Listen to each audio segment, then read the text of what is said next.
What's up, guys? It's your girl, Chrys Childs, live on the one and only FUBU Radio. You know, I'm glad you're tapping in and locked in, but you know, the only way to truly stay tapped is to close. What else? Follow me. All right. Hey, what's up, guys? It's your girl, Chrys Childs, right here on the one and only FUBU Radio. We feeling the vibes. We feeling good.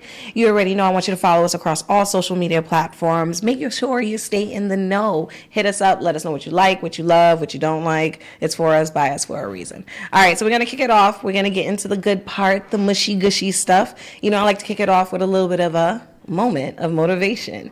All right, so today's motivation comes in the form of, I actually have this motivation app on my phone. Every now and again, it brings these affirmations in, and it's good to look at those things and just to be reminded or to be jolted out of our inner thoughts every now and again.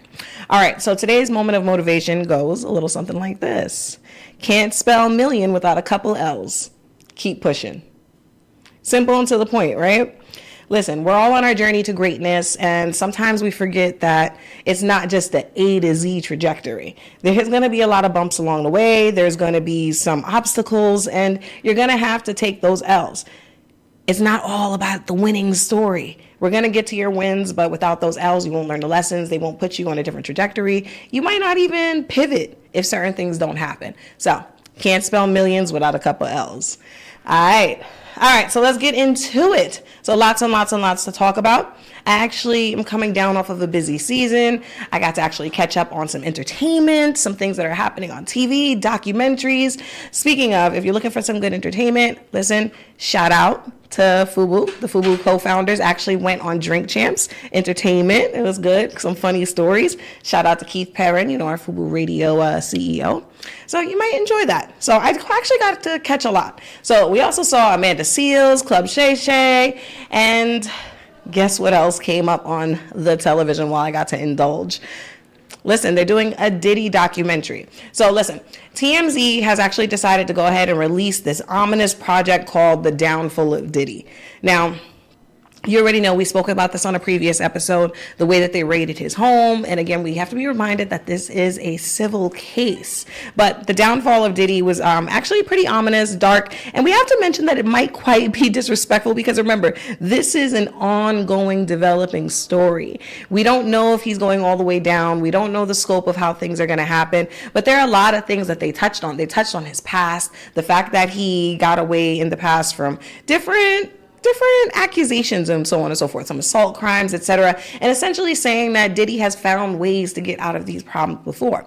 Of course, they highlighted the fact that one of his biggest mistakes was the fact that when Cassie came to them prior, talking about the lawsuit, listen, settle with me or I'm coming out publicly, that the law team actually fumbled when in reality they should have settled behind closed doors, because this is what opened up the storm of investigation that's happening right now. Listen, maybe he paid her off quickly because he doesn't want more things to come up. But again, this opened up the door for more lawsuits to come in.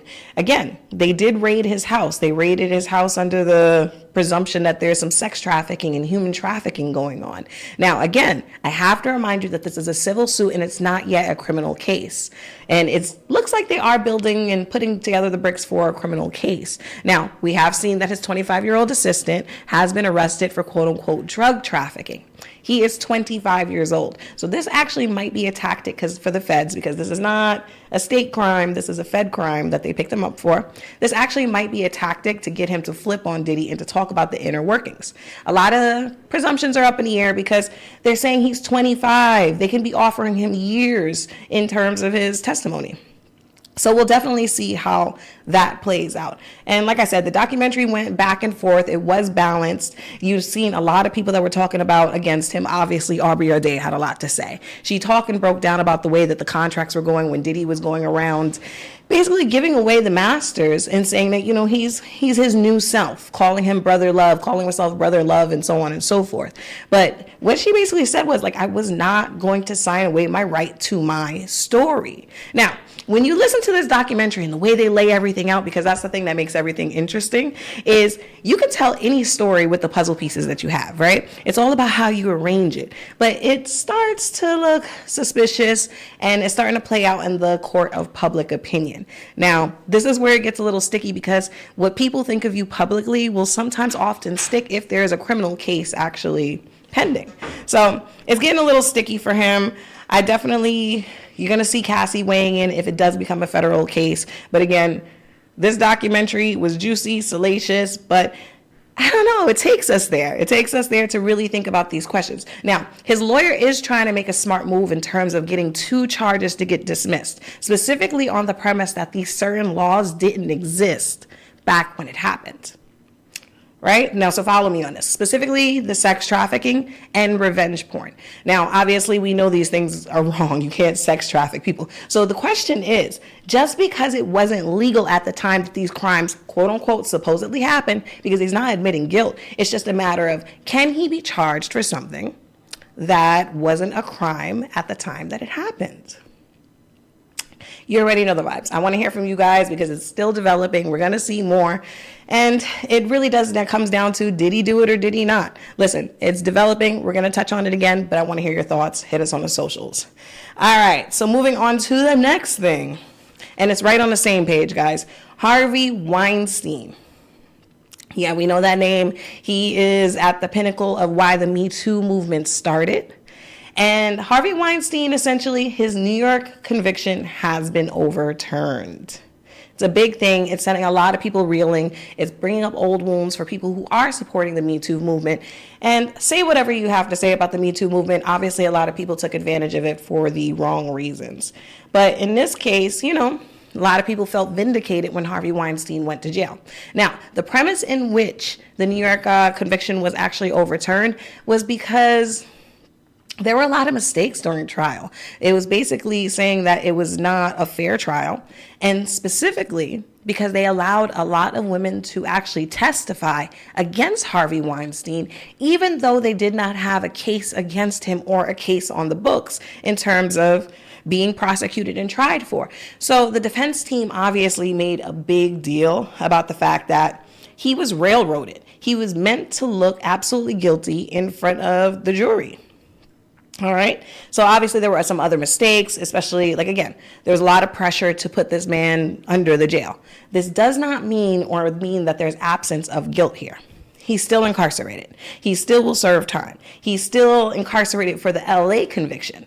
But trust and believe his lawyers are moving to get him an appeal, moving to get him bail, get him out of jail, saying that because the New York conviction was overturned because it was an unfair trial, that leaves premise for the LA conviction to be overturned, because if New York was an unfair trial, again, court of public opinion, people are normally going to think, well, he was guilty in New York. Why isn't he guilty in LA?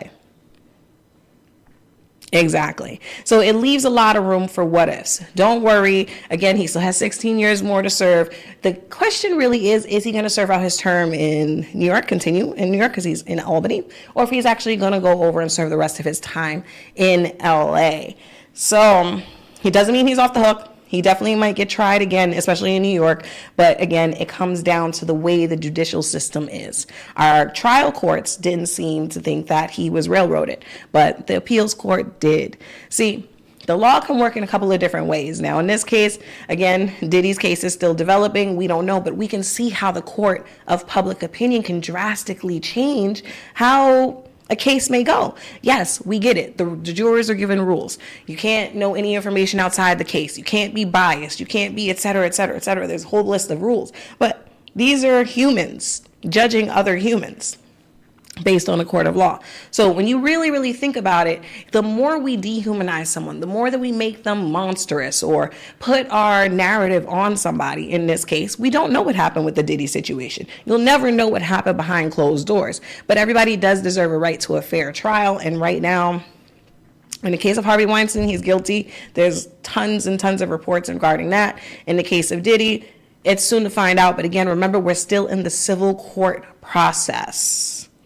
it's a lot to talk about. And I know a lot of people are hurting about that, especially since the Me Too gave people a lot of power to talk about their instances. And watching these convictions being overturned, I don't want women to feel like their stories don't matter, that their stories aren't valid, that the things that happen to you shouldn't be shared. But again, because there are so many people that like to get into the spotlight for the absolute wrong reasons, the wrong stories are being highlighted and used as an example as to why these things may have not happened. That's pretty unfortunate. So I just actually compel those who have been wronged in that way, keep speaking your story, keep telling your truth, keep getting the justice that you want out of it. But we also have to ask our questions is, what is justice and what are you willing to go through for that justice? All right, so like you already know, I need to hear from you guys. You got to hit us up on the socials, vote, go to the highlights, let me know what you're thinking. All right, so in good news in terms of overturning things, well, we already know that Reggie Bush, congratulations to him, he was given back his Heisman Trophy. Yay, crowd goes wild.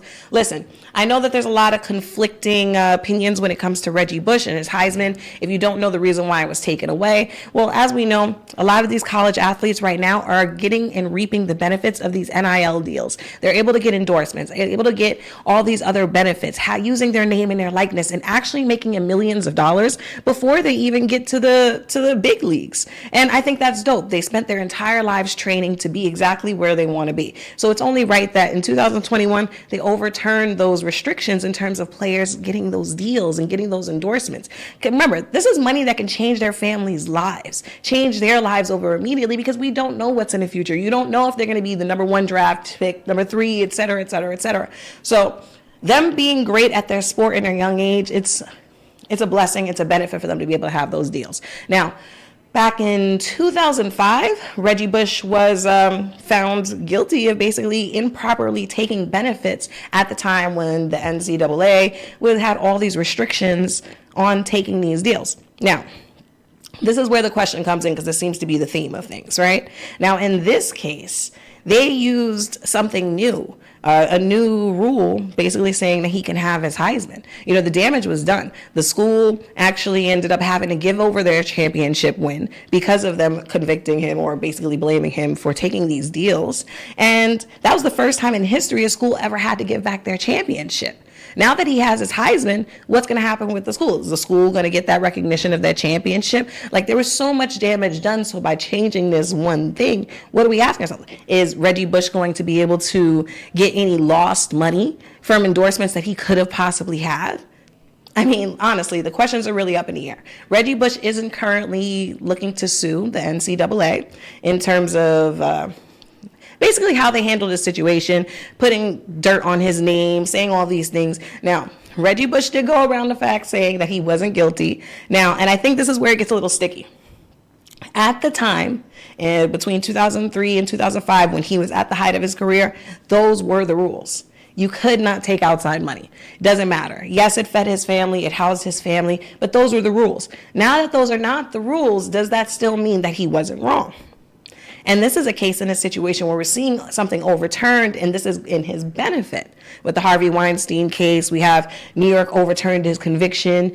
With Diddy, we're seeing them going back in the past and saying, hey, well, at this time, this law didn't exist, so we shouldn't be convicted of that. So it goes to show that the judicial system can be played with depending on the benefit. You know, you have to be very careful with this here.